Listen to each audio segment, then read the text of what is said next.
Que a graça e a paz de nosso Senhor Jesus Cristo esteja sobre nossas vidas neste momento da leitura da palavra e que o Espírito Santo possa revelar aquilo que os nossos corações precisam. Amém? Vamos à leitura. Amós, capítulo 7. Visão dos gafanhotos. Foi isto que o Senhor soberano me mostrou numa visão. Ele se preparava para enviar sobre a terra um exército de gafanhotos. Isso foi depois que a porção do rei havia sido colhida dos campos, quando brotava a colheita principal. Em minha visão, os gafanhotos comeram todas as plantas da terra. Então eu disse: Ó Senhor soberano, perdoa-nos. Do contrário, não sobreviveremos, pois Israel é muito pequeno. Então o Senhor voltou atrás e disse: O que você viu não acontecerá. Visão do fogo. Foi isto que o Senhor soberano me mostrou em outra visão. Ele se preparava para castigar seu povo com um grande fogo. O fogo havia consumido as profundezas do mar e devorava toda a terra. Então eu disse: Ó Senhor soberano, imploro-te que pares.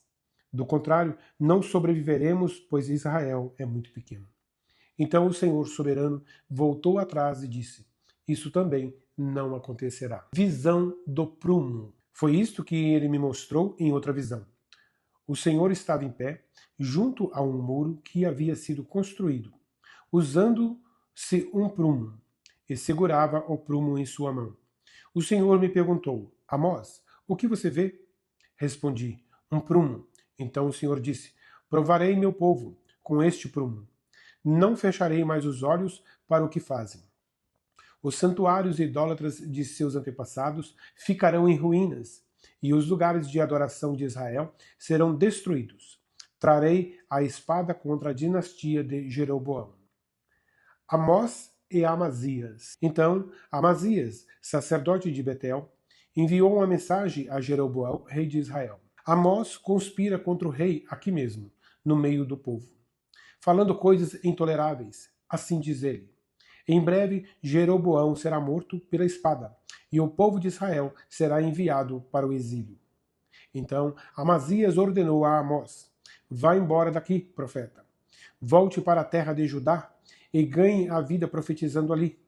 Não nos incomode com suas profecias aqui em Betel. Este é o santuário do rei e o lugar de adoração de todo o reino. Amós respondeu: Não sou profeta e nunca fui treinado para ser profeta. Sou apenas um boiadeiro e colhedor de figos. Mas o Senhor me tirou de junto de meu rebanho e disse: Vá e profetize a meu povo Israel. Agora, portanto, ouça esta mensagem do Senhor. Você diz: Não profetize contra Israel. Pare de pregar contra meu povo.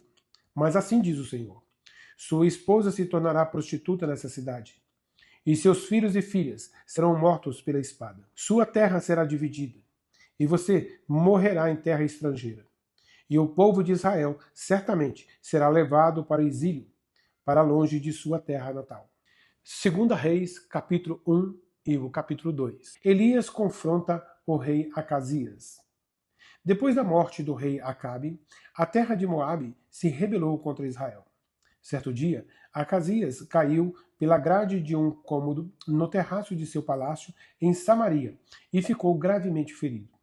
Ele enviou mensageiros ao templo de Baal-Zebub, deus de Ecrom, para saber se iria se recuperar. O anjo do Senhor, porém, disse a Elias, de Tisba: Vá ao encontro dos mensageiros do rei de Samaria e diga-lhes: Acaso não há Deus em Israel? Por que vão consultar Baal-Zebub, o deus de Ecrom? Por isso, assim diz o Senhor: Você nunca mais se levantará da cama onde está, certamente morrerá. Então Elias partiu. Quando os mensageiros voltaram ao rei, ele lhes perguntou: Por que voltaram tão depressa? Eles responderam: Um homem veio ao nosso encontro e nos instruiu a voltarmos ao rei e lhe darmos esta mensagem. Assim diz o Senhor: Acaso não há Deus em Israel? Por que enviou seus homens para consultar Baal-Zebub, o deus de Ecrom? Por isso, nunca mais se levantará da cama onde está, certamente morrerá. Como era o homem que lhes anunciou essa mensagem? Perguntou o rei. Eles responderam: Vestia roupas feitas de pelos e usava um cinto de couro. Era Elias, de Tisbe, exclamou o rei. Em seguida, enviou um capitão de seu exército com 50 soldados para prender Elias. Eles o encontraram sentado no alto de um monte. O capitão lhe disse: Homem de Deus, o rei ordena que você desça conosco. Elias respondeu ao capitão: Se sou homem de Deus, que desça fogo do céu e destrua você e seus 50 soldados. Então desceu fogo do céu e matou todos eles.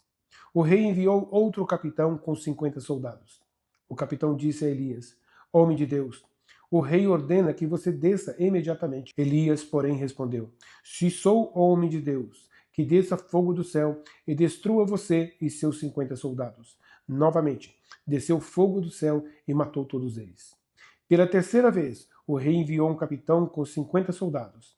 Esse capitão, porém, subiu o monte todo, ajoelhou-se diante de Elias e implorou: Ó homem de Deus, por favor, poupe minha vida e a vida de seus 50 servos. Sabemos que desceu fogo do céu e destruiu os outros 2 capitães e seus grupos de soldados.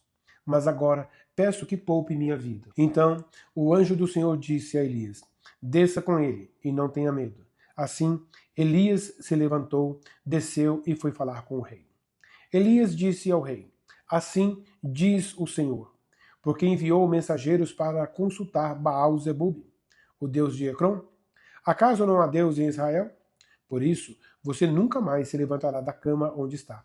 Certamente morrerá. Então Acasias morreu, conforme o Senhor havia anunciado por meio de Elias. Acasias não tinha nenhum filho para reinar em seu lugar, de modo que seu irmão Jorão foi seu sucessor. Isso aconteceu no 2º ano do reinado de Jeorão, filho de Josafá, rei de Judá. Os demais acontecimentos do reinado de Acasias e tudo o que ele fez estão registrados no livro da história dos reis de Israel. 2 Reis, capítulo 2. Elias é levado ao céu. Quando o Senhor estava para levar Elias ao céu num redemoinho, Elias e Eliseu partiram de Gilgal. No caminho, Elias disse a Eliseu: Fique aqui, pois o Senhor me mandou ir a Betel. Eliseu, porém, respondeu: Tão certo como vive o Senhor, e tão certo como a sua própria vida, não o deixarei. E desceram juntos a Betel. O grupo de profetas de Betel foi ao encontro de Eliseu e lhe perguntou: Você sabe que o Senhor levará seu mestre hoje? Sim, eu sei, respondeu Eliseu, mas não fale sobre isso. Então Elias disse a Eliseu: Fica aqui, pois o Senhor me mandou ir a Jericó. Mas Eliseu respondeu novamente: Tão certo como vive o Senhor, e tão certo como a sua própria vida, não o deixarei. E foram juntos a Jericó. O grupo de profetas de Jericó foi ao encontro de Eliseu e lhe perguntou: Você sabe que o Senhor levará seu mestre hoje? Sim, eu sei, respondeu Eliseu, mas não falem sobre isso. Então Elias disse a Eliseu: Fique aqui, pois o Senhor me mandou ir ao rio Jordão. Mais uma vez, porém, Eliseu respondeu: Tão certo como vive o Senhor, e tão certo como a tua própria vida, não o deixarei. E seguiram juntos pelo caminho. 50 homens do grupo de profetas também foram e observaram de longe quando Elias e Eliseu pararam junto ao rio Jordão. Elias dobrou o seu manto e bateu com ele nas águas. O rio se abriu e os dois atravessaram em terra seca. Quando chegaram à outra margem, Elias disse a Eliseu: Diga-me, o que posso fazer por você antes de ser levado embora? Eliseu respondeu: Peço-lhe que eu receba uma porção dobrada de seu espírito e me torne seu sucessor. Elias respondeu: O que você pediu é uma tarefa difícil. Se me vir quando eu for separado de você, receberá o que pediu. Caso contrário, não será atendido. De repente, enquanto caminhava e conversavam, surgiu uma carruagem de fogo, puxada por cavalos de fogo. Passou entre os dois e os separou. E Elias foi levado para o céu num redemoinho. Eliseu viu isso e gritou: meu pai, você era como os carros de guerra de Israel e seus cavaleiros. E quando ele sumiu de vista, Eliseu rasgou as roupas ao meio. Em seguida, pegou o manto de Elias, que tinha caído, e voltou à margem do Jordão. Bateu nas águas com o manto e gritou: Onde está o Senhor, o Deus de Elias? Então o rio se dividiu e Eliseu o atravessou. Quando os membros do grupo de profetas de Jericó viram o que havia acontecido, exclamaram: o espírito de Elias repousa sobre Eliseu. Então foram encontrar-se com Eliseu e se curvaram com o rosto no chão diante dele. Disseram: nós, seus servos, temos 50 homens corajosos que podem procurar seu mestre no deserto. Talvez o Espírito do Senhor o tenha deixado em algum monte ou em algum vale. Não envie ninguém, disse Eliseu. Mas insistiram tanto que, por fim, constrangido, ele consentiu. Está bem. Envie os homens. Os 50 homens procuraram por 3 dias, mas não encontraram Elias. Eliseu ainda estava em Jericó quando eles voltaram e disse: não lhes falei que não fossem. Os primeiros milagres de Eliseu. Certo dia, alguns moradores de Jericó disseram a Eliseu: temos um problema, meu senhor. A cidade está situada numa boa região, como o senhor pode ver. Contudo, a água não é boa e a terra é improdutiva. Eliseu disse: traga-me uma tigela nova cheia de sal. E fizeram o que ele pediu. Eliseu foi à nascente, que abastecia a cidade com água, e jogou ali sal, e disse ele: assim diz o Senhor, purifiquei esta água. Ela não causará mais morte, nem tornará a terra improdutiva. E desde então a água permanece pura, conforme a palavra de Eliseu. Eliseu saiu dali e foi a Betel. Enquanto subia pelo caminho, um grupo de adolescentes da cidade começou a zombar dele. Vá embora, careca! Vá embora, careca! Gritavam. Eliseu se voltou para trás, olhou para eles e os amaldiçoou em nome do Senhor. Então 2 ursas saíram do bosque e despedaçaram 42 adolescentes. Dali, Eliseu foi para o Monte Carmelo e, por fim, voltou a Samaria. 2 Coríntios, capítulo 9. A oferta para os irmãos em Jerusalém. Na verdade, quanto a esse serviço ao povo santo, não preciso lhes escrever. Sei quanto estão ansiosos para ajudar e expressei às igrejas da Macedônia meu orgulho de que vocês, na Acaia, estão prontos para enviar uma oferta desde o ano passado. De fato, foi sua dedicação que incentivou muitos a também contribuir. Ainda assim, envio esses irmãos para me certificar de que vocês estão preparados, como tenho dito a eles. Não quero elogiar vocês sem razão. Que vexame seria para nós, e ainda mais para vocês, se alguns macedônios chegassem comigo e descobrissem que vocês não estão preparados, depois de tudo que eu disse a eles. Portanto, considerei apropriado enviar esses irmãos antes de mim. Eles cuidarão para que a oferta que vocês prometeram esteja pronta. Que seja, porém, uma oferta voluntária e não entregue de má vontade. Lembre-se, quem lança apenas algumas sementes obtém uma colheita pequena, mas quem semeia com fartura obtém uma colheita farta.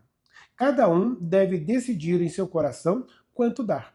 Não contribuam com relutância ou por obrigação, pois Deus ama quem dá com alegria.